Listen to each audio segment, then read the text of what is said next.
இந்த ஆழமான அலசலுக்கு உங்கள அன்போடு வரவேற்கிறோம். இன்னைக்கு நாம ஒரு டைம் மெஷின்ல ஏறி ஒரு விசித்திரமான ஆனா ரொம்பவே சுவாரஸ்யமான ஒரு உலகத்துக்கு போக போறோம். ஆமா. ஃப்ராங்க் ஆர் யங் எழுதுன, அதாவது யோகா ஃபார் மென் ஒன்லி அப்படிங்கிற அந்த பழைய புத்தகத்தை தான் இன்னைக்கு நம்ம பார்க்க போறோம். பேரை கேட்டு இது ஒரு சாதாரண மூச்சு பயிற்சி இல்ல பாய் விரிச்சு செய்யற யோகான்னு நினைச்சிட வேண்டாம். இது முற்றிலும் வேறொரு தளம். கண்டிப்பா. இதுல ரொம்ப சுவாரஸ்யமான விஷயம் என்னன்னா, மனித உடல் அமைப்பு, நரம்பு மண்டலம், மனதின் ரகசியங்கள் இது மூணையும் இணைத்து யோகா மெட்ரிக்ஸ் அப்படிங்கிற ஒரு புதிய அறிவியல் பார்வையையே இந்த புத்தகம் முன்வைக்குது. மணிக்கணக்குல ஜிம்ல வியர்க்க விறுவிறுக்க கஷ்டப்படாம சில நொடிகள்ல தசைகளை எப்படி மாற்றுவது, முதுமையை எப்படி தள்ளி போவதுன்னு பல விஷயங்கள்ல இதுல ஆசிரியர் அலசிருக்கார். ம். நீங்க தினமும் ஜிம்முக்கு போக நேரம் இல்லாத ஒரு பிஸியான நபரா இருக்கலாம், இல்லனா உடல் நலன்ல ரொம்ப அக்கறை கொண்டவரா இருக்கலாம். உங்களுக்காகவே ஒரு நாளைக்கு வெறும் 49 நொடிகள் மட்டுமே செய்யக்கூடிய ஒரு பயிற்சி முறை இருக்குன்னு சொன்னா நம்புவீங்களா?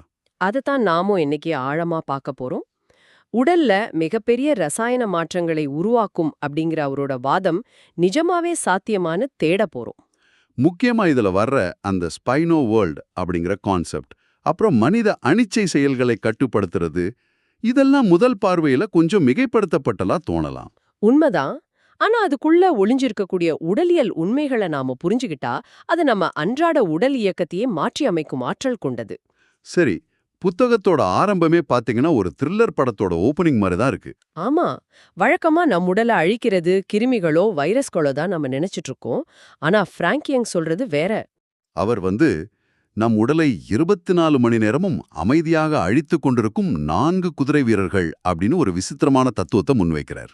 அந்த 4 பேர் யாருன்னா, புவியீர்ப்பு விசையின் கீழ்நோக்கிய இழுப்பு, தவறான உடல் தோரணை, உடல் எடை, அப்புறம் நிலத்தின் எதிர்ப்பு.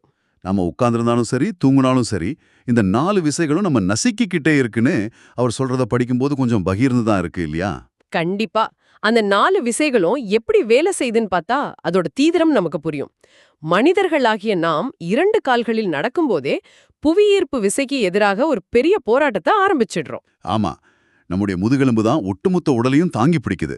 ஆசிரியர் ஒரு கைரோபிராக்டர் அப்படிங்கறதால முதுகெலும்போட அமைப்பை ரொம்ப நுட்பமா கவனிக்கிறார்.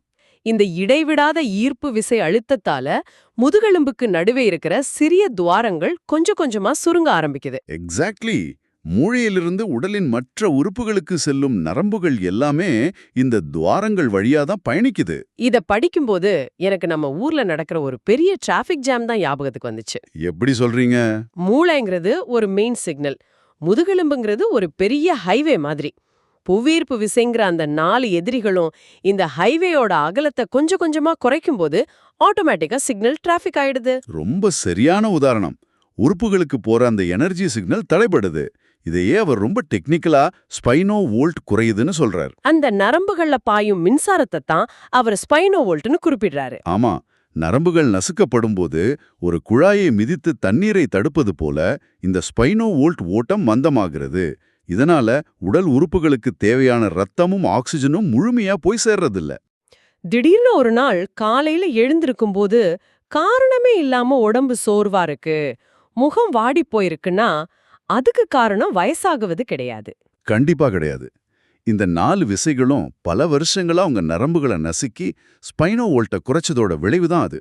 அப்போ நாம யாருமே இந்த எதிரிகள் கிட்ட இருந்து தப்பிக்கவே முடியாதான்னு நினைக்கும் போதுதான் ஆசிரியர் தன்னோட மாஸ்டர் ஸ்ட்ரோக்கான அந்த யோகா மெட்ரிக்ஸ் முறைய உள்ள கொண்டு வரார். இதுல வர சார்லஸ் அப்படிங்கிற 53 வயது நபரோட கதை ரொம்பவே சுவாரஸ்யமானது. ஆமா, சார்லஸ்க்கு தொப்பை, தளர்ந்த தசைகள், ஜிம்முக்கு போய் வெயிட் தூக்குறதெல்லாம் அவருக்கு சுத்தமா செட் ஆகாத ஒரு விஷயம்.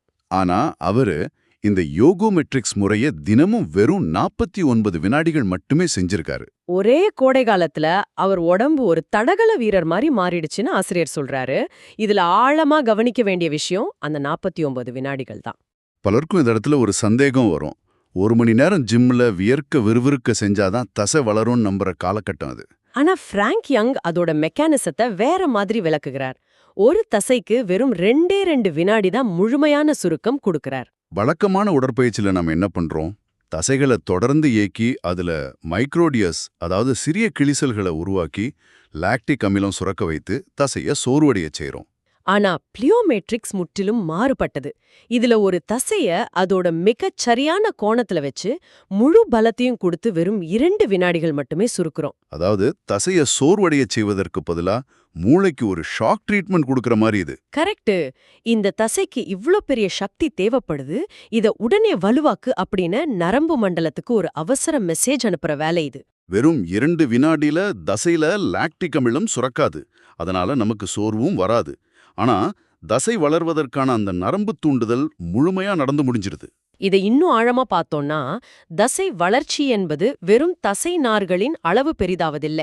அது மூளையும் தசையும் பேசிக்கொள்ளும் ஒரு மொழி. நீண்ட நேரம் உடற்பயிற்சி செய்யும்போது நரம்பு மண்டலம் சீக்கிரமே சோர்வடைந்து விடுகிறது. ஆனால் இந்த 2 வினாடி அதீத சுருக்கத்தின் மூலம் மூளைக்கும் தசைக்குமான மின்சாரம் மிக வேகமாக பாய்கிறது. அந்த ஸ்பைனோவோல்ட் எந்த தடங்களும் இல்லாமல் பாயுது. இது மூட்டுகளில் தேவையற்ற தேய்மானத்தையும் உருவாக்குவதில்லை. நாள் முழுவதும் நீங்கள் சுறுசுறுப்பாகவும் ஆற்றலோடும் செயல்பட இது நேரடியாக வழிவகுக்குது. இதை கேட்கும் போதே ஏன் நம்ம ஜிம்ல மணிக்கணக்கா செலவழிச்சுக்கிட்டு இருக்கோம்னு தோணுது. ஒரு சரியான கோணம், உச்சகட்ட அழுத்தம், 2 வினாடி. இது ஒரு அபாரமான பழங்கால பயோஹேக்கிங் முறைன்னே சொல்லலாம். நிச்சயமா. இந்த தசைகளை தாண்டி புவியீர்ப்பு விசையோட தாக்கம் முகத்திலையும் நம்ம தன்னம்பிக்கையிலையும் எப்படி வேலை செய்யுதுன்னு ஆசிரியர் சொல்ற பகுதி ரொம்பவே இன்ட்ரெஸ்டிங்கா இருக்கு. இதுல வர ரிச்சர்ட் அப்படிங்கிற 42 வயசு நபரோட கதை ஒரு கிளாசிக் உதாரணம். சாதாரண தோற்றம் கொண்ட ரிச்சர்டுக்கு தன் அலுவலகத்துல வேலை பார்க்கற ரொம்பவே இளமையான ஒரு பெண் மேல ஈர்ப்பு வருது. ஆனா அவரோட கூன் விழுந்த உடல் அமைப்பும் தயக்கமும் அவரை தடுத்துக்கிட்டே இருக்கு. அப்பதான் ஆசிரியர் சொல்லிக் கொடுத்த அந்த யோகா ரகசியத்தை ரிச்சர்ட் 2 முறை செய்றார். அடுத்த நாளே அவர் நடக்கும் விதம், நிமிர்ந்து நிற்கும் தோரணைன்னு எல்லாமே மாறிப்போச்சு. அவருக்குள்ள வந்த அந்த டைனமிக் அப்பீல் அந்த பெண்ணை கவர்ந்து கடைசியில கல்யாணம் வரைக்கும் கொண்டு போயிடுச்சு. இது எப்படி சாத்தியம்? அந்த டைனமிக் அப்பீல் எங்கிருந்து வருதுன்னு பார்த்தோம்னா நம் உடலில் உள்ள ஆன்டி கிராவிட்டி தசைகள் மூலமா தான். நாம் தொடர்ச்சியா கம்ப்யூட்டர் முன்னாடியோ செல்போன் பார்த்தபடியோ கூனி குறுகி உட்கார்ந்திருக்கும்போது இந்த புவியீர்ப்பு விசைக்கு எதிராக செயல்படும் தசைகள் முற்றிலுமா வலுவிழந்து போயிடுது. ஒருத்தர் கூன் விழுந்து நடக்கும்போது அவருடைய நரம்பு மண்டலம் தானாகவே நாம் சோர்வாக இருக்கிறோம், பலவீனமாக இருக்கிறோம் அப்படிங்கிற சிக்னலை மூளைக்கு அனுப்புது. ரிச்சர்ட் செய்த அந்த யோகா மெட்ரிக் பயிற்சி இந்த ஆன்டி கிராவிட்டி தசைகளை உடனடியாக தூண்டி முதுகெலும்ப நேராக்கியது. அவர் நிமிர்ந்து நின்ற அந்த நொடி அவருடைய ஸ்பைனோவோல்ட் அளவை உச்சத்துக்கு கொண்டு போய் இயற்கையான ஒரு காந்த சக்தியை உருவாக்கியிருக்கு. இதே மாதிரிதான் 48 வயசுல மனைவியை இழந்து மனதளவுல உடைஞ்சு போன வின்சென்டோட கதையும் வருது. மூளையில் உள்ள ஹைப்போதாலமஸ் சுரப்பியை தூண்டும் பயிற்சிகள் மூலமா அவர் தன் ஆற்றலை மீட்டு ஒரு 32 வயது பெண்ணை மணந்திருக்கார். ஹைப்போதாலமஸ் என்பது நம் உடலோட ஒட்டுமொத்த ஹார்மோன் கட்டுப்பாட்டு மையம்னு நமக்கு தெரியும். அங்க ரத்த ஓட்டத்தை அதிகரிப்பது உடலோட கடிவாரத்தை பின்னோக்கி சுத்துறதுக்கு சமம். உடலை நிமிர்ந்து நிற்க வச்சாச்சு. ஆனா இந்த புவியீர்ப்பு விசை நம் முகத்தை மட்டும் விட்டுடுமா என்ன? கண்டிப்பா விடாது. கோபம், கவலை, சந்தோஷம்னு எல்லா உணர்ச்சிகளும் முகத்துல சுருக்கங்களை ஏற்படுத்துது. அதோட சேர்த்து ஈர்ப்பு விசையும் முகத்தசைகளை கீழ்நோக்கி இழுத்துக்கிட்டே இருக்கு. இத சரி பண்ண ஆசிரியர் கவர்லான் அப்படிங்கிற ஒரு விசித்திரமான ஆனா ரொம்ப லாஜிக்கலான ஒரு தத்துவத்தை முன்வைக்கிறாரு. ஃபேஷியல் கிராவிட்டி ஆங்கிள் சரண்டர், அதாவது புவியீர்ப்பு விசைக்கு முகத்தை முழுமையாக ஒப்புக் கொடுப்பது. இந்த கவர்லான் முறையை படிக்கும்போது எனக்கே ரொம்ப சிரிப்பா இருந்துச்சு. ஆனா அதோட சயின்ஸ் ரொம்ப ஸ்ட்ராங். ஒரு நாற்காலியில சாய்ந்து உட்காந்துக்கிட்டோ அல்லது தரையில படுத்துக்கிட்டோ முகத்தை தரைக்கு இணையாக வைத்து முகத்தசைகளை அப்படியே தளர்த்திடணும். எந்த எக்ஸ்பிரஷனும் இருக்கக்கூடாது. நம்ம முகத்துல இருக்கிற அத்தனை தசைகளையும் புவி ஈர்ப்பு விசை கீழ்நோக்கி இழுக்கணும். நாம வழக்கமா செங்குத்தா நிற்கும்போது சுருக்கங்கள் கீழ்நோக்கி தொங்கும் இல்லையா? ஆனா கிடைமட்டமா படுத்து முகத்தை தளர்த்தும் போது ஈர்ப்பு விசை சுருக்கங்களை நேராக்கி முகத்தை ஒரு சமநிலைக்கு கொண்டு வருது. பீட்டர்ங்கிற நபர் இது தொடர்ந்து செஞ்சு தன்னை விட 25 வயசு குறைவானவர் போல மாறினார்னு சொல்றது நம்ப முடியாத ஒரு விஷயமா இருந்தாலும் இதுக்குள்ள இருக்கிற மெக்கானிசம் ரொம்பவே தர்க்க ரீதியானது. இதை இன்றைய நவீன காஸ்மெட்டாலஜி அல்லது ஃபேஷியல் ரிலாக்ஸேஷன் முறைகளோட ஒப்பிட்டு பார்க்கலாம். முகத்தில் உள்ள பல நுண் தசைகள் எப்போதுமே ஒருவித இறுக்கத்துல தான் இருக்கின்றன. அந்த இறுக்கத்தை முற்றிலுமாக தளர்த்தும் போது முகத்திற்கு செல்லும் இரத்த ஓட்டம் சீராகி நரம்புகள் ஆழ்ந்த ஓய்வை பெறுகின்றன. பல வருடங்களாக பதிந்த சுருக்கங்கள் கூட இந்த தொடர்ச்சியான தளர்வு நிலையால் மென்மையடைய வாய்ப்புள்ளது. அடுத்ததா தற்காப்புக்காக சொல்ற வித்தைகள் நிஜமாவே ஒரு ஆக்ஷன் படத்துல வர்ற சீக்வென்ஸ் மாதிரி இருக்கு. ஒரு இருட்டான ரோட்ல போயிட்டு இருக்கீங்க, திடீர்னு ஒரு முரடன் உங்களை தாக்க வர்றான். அந்த நிமிஷம் உங்க மூளை எஸ்கேப் ஆகி ஓடிடும், இல்லனா பயத்துல உறைஞ்சு போயிடும்னு 2 ஆப்ஷனை தான் கொடுக்கும். ஆனா பிராங்க் யங் சொல்ற வழிமுறையே வேற. டயஃப்ரம் பிஸ்டன் பவரிங் அப்படிங்கிற டெக்னிக்கா அவர் அறிமுகப்படுத்துறார். மூச்சை ஆழமா உள்ளிழுத்து விலா எலும்புகளை பக்கவாட்டில் விரிவடையச் செய்து நெஞ்ச மிகப்பெரியதா காட்டணும். இத பண்ணும்போது உங்களை தாக்க வர்றவனுக்கு நீங்க ஒரு ராட்சச மாதிரி தெரிவீங்க. விலங்குகள் உலகத்துல ஒரு பூனையோ பாம்போ ஆபத்து வரும்போது தன் உடலை எப்படி பெரிதாக சிலிர்த்து காட்டுகிறதோ அதே உளவியல் தந்திரம்தான் இது. ஆனால் மனிதர்களுக்கு இது வெறும் மாயத் தோற்றம் மட்டுமல்ல. நீங்கள் மூச்சை உள்ளிழுத்து நுரையீரலை முழுமையாக நிரப்பும்போது மார்புக்குள் ஒரு மிகப்பெரிய அழுத்தம் உருவாகிறது. அந்த நொடியில் உங்களுடைய நரம்பு மண்டலம் நான் வலிமையானவன், எதையும் எதிர்கொள்ள தயாராக இருக்கிறேன் என்ற செய்தியை மூளைக்கு உடனடியாக அனுப்புகிறது. இதைத்தான் அவர் மேக்ரோ மசில் டோன் அப்படிங்கிற கருத்தோட இணைக்கிறார். பயம்ங்கிறது வெளியில இருந்து வர்றதில்ல. உடல் தளர்ந்து தோள்கள் குறுகி இருக்கும்போது உடம்பு மூளைக்கு கொடுக்கிற சிக்னல் தான் பயம். பெரிய தசைகளை திடீர்னு சுருக்கி விலா எலும்புகளை விரித்து நிமிர்ந்து நிற்கும் அந்த ஒரு நொடியில மூளைக்கும் தசைகளுக்குமான நரம்பு தொடர்பு முற்றிலுமாக மாறிடுது. மூளை பறந்து போ அப்படிங்கிற மோட்ல இருந்து போராடு அப்படிங்கிற மோடுக்கு உடனடியாக மாறி ஒரு அசுர தைரியத்தை உடம்புக்குள்ள பாய்ச்சுது. இதை இன்னும் உச்சகட்டத்துக்கு கொண்டு போற இன்னொரு தற்காப்பு முறைதான் அசாம் மாநில யோகிகள் பயன்படுத்துற தி யோகா ஸ்டில். தாக்க ஒரு முரடனை பார்த்து தப்பித்து ஓடாமல் கைகளை உயர்த்தி தற்காத்துக் கொள்ளவும் முனையாமல் அப்படியே ஒரு பாறையைப் போல சலனமில்லாமல் உறைந்து நிற்பது. இதை நினைத்து பாருங்கள். எதிரி உங்களை நோக்கி ஓடி வருகிறான். அவனுடைய மூளை ஒரு இரையை வேட்டையாடும் உத்வேகத்தில் இருக்கிறது. நீங்கள் ஓடினால் அவனுடைய வேட்டை உணர்வு இன்னும் தூண்டப்படும். ஆனா நீங்க அப்படியே சிலையா நிக்கிறீங்க.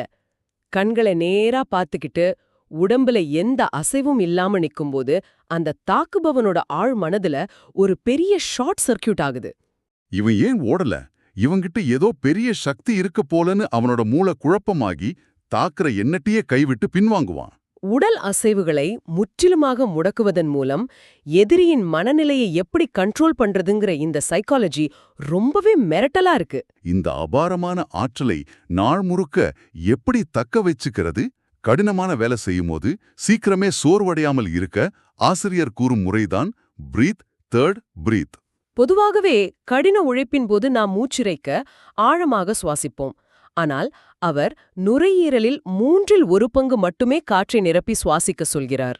நாம் அதிகப்படியான காற்றை உள்ளிழுத்து வெளியிடும்போது அந்த சுவாச தசை இயக்கங்களுக்கே நம் உடல் நிறைய ஆற்றலை செலவழிக்கிறது. தேவையான ஆக்சிஜனை மட்டும் அளவாக கொடுப்பது பொறுமையையும் சகிப்புத்தன்மையையும் அதிகரிக்கிறது. அடுத்ததா தண்ணீர் குடிக்கிற விஷயத்துல அவர் சொல்ற ரூல் ரொம்பவே ஸ்ட்ரிக்ட். உணவுக்கு இடையே தினமும் 8 டம்ளர் தண்ணீர் குடிக்க சொல்றார். ஆனா சாப்பிடும்போது சொட்டு தண்ணீர் கூட குடிக்க கூடாது. சாப்பிடும்போது தண்ணீர் குடிச்சா ஜீரண அமிலங்கள் நீர்த்து போய் செரிமானம் மந்தமாகிடும். அதே சமயம் 2 வேளை உணவுக்கிடையில போதுமான அளவு தண்ணீர் குடிப்பது செல்கள் வறண்டு போவதை தடுக்குது. பாலைவனத்துல இருக்கிற யோகிகள் எப்படி பல நாட்கள் உணவின்றி இளமையா இருக்காங்கன்னா அவங்க செல்லுலார் லெவல்ல நீர்ச்சத்தோட இருக்கிறதால தான். செல் வறண்டு போனா உடல் சீக்கிரமாவே சுருங்கி வயசான தோற்றம் வந்துடும். இதையெல்லாம் செய்து முடித்த பிறகு ஒரு மனிதன் தான் அடைந்த இந்த புதிய பலத்தை, தன்னம்பிக்கையை, இளமையை தன் ஆழ்மனதில் எப்படி நிரந்தரமாக பதிய வைப்பது? அதற்குத்தான் யோகா என்ற பயிற்சியை குறிப்பிடுகிறார்.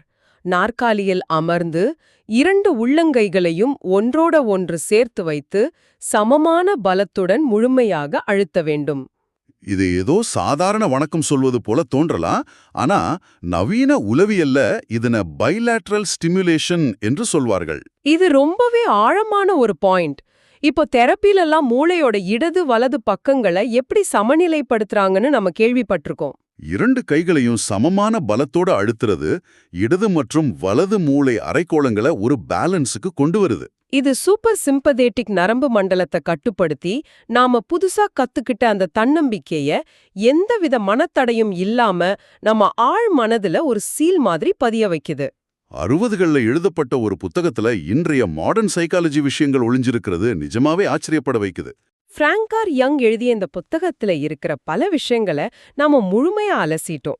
வெறும் 49 வினாடி தசை சுருக்கங்கள், நெஞ்சை விரித்து நிமிர்ந்து நிற்பது, ஈர்ப்பு விசைக்கு முகத்தை ஒப்புக் கொடுப்பதுன்னு இந்த விஷயங்கள் எல்லாமே மருத்துவ அறிவியலுக்கு அப்பாற்பட்டதா சிலருக்கு தோன்றலாம். ஆனா மனித உடலோட தோரணை, ஒரு நபர் தன் உடலை எப்படி வச்சுக்கிறாருங்கிறது அவரோட மூளைய தன்னம்பிக்கைய எப்படி மாற்றுது அப்படிங்கிற மிகப்பெரிய உண்மை இதுல புதைஞ்சிருக்கு. அதனால தான் நாம சொல்றோம், உண்மையான மாற்றம் உங்க உடம்புல இருந்து தான் தொடங்குதுன்னு. இது எல்லாம் தாண்டி நாம் யோசிக்க வேண்டிய ஒரு முக்கியமான விஷயம் இருக்கு. உடலின் தோரணை தான் நம் தைரியத்தையும் மனநிலையையும் தீர்மானிக்கிறது என்றால், இன்று நாம் மணிக்கணக்கில் குனிந்து வேலை பார்க்கும் கம்ப்யூட்டர்களும் ஸ்மார்ட் போன்களும் நம் முதுகெலும்பை மட்டும் வளைக்கவில்லை, ஒட்டுமொத்த தலைமுறையின் தன்னம்பிக்கையே அமைதியாக வளைத்து உடைத்துக் கொண்டிருக்கிறதா? நம் தொழில்நுட்பம் நம்மை அறியாமலேயே நம் ஸ்பைனோ வோல்ட்டை உறிஞ்சி நம்மை குழைகளாக மாற்றுகிறதா? நீங்களே யோசித்து பாருங்கள். இப்போது வீடியோவின் இறுதிப் பகுதி. இவ்ளோ நேரம் கேட்டதுக்கு ரொம்ப நன்றி. இந்த Tamil voice reads channel monetisation இல்லாம தான் நடக்குது. இந்த ஆடியோ புத்தகம் உங்களுக்கு பயன் தருதுன்னு நினைத்தா, இந்த முயற்சி தொடர்ந்து போக உங்க ஆதரவு மிகவும் உதவும். என்னுடைய இந்த முயற்சிக்கு நன்கொடை அளிக்க விருப்பம் இருந்தால், டிஸ்கிரிப்ஷன்ல கொடுக்கப்பட்டுள்ள UPI ID மூலம் வழங்கலாம். உங்களால் முடிந்த அளவு போதும். சிறிய ஆதரவும் பெரிய உதவிதான். இந்த வீடியோ உங்களுக்கு பயனுள்ளதாக இருந்தால் சப்ஸ்கிரைப் பண்ணுங்க. மற்றவர்களுக்கும் பகிர்ந்து கொள்ளுங்கள். இந்த கருத்துக்கள் அவர்களுக்கும் தேவையாக இருக்கலாம். லைக் பண்ணுங்க. உங்க கருத்துக்களை காமெண்ட்ல பகிருங்க. மனப்பூர்வமான நன்றி.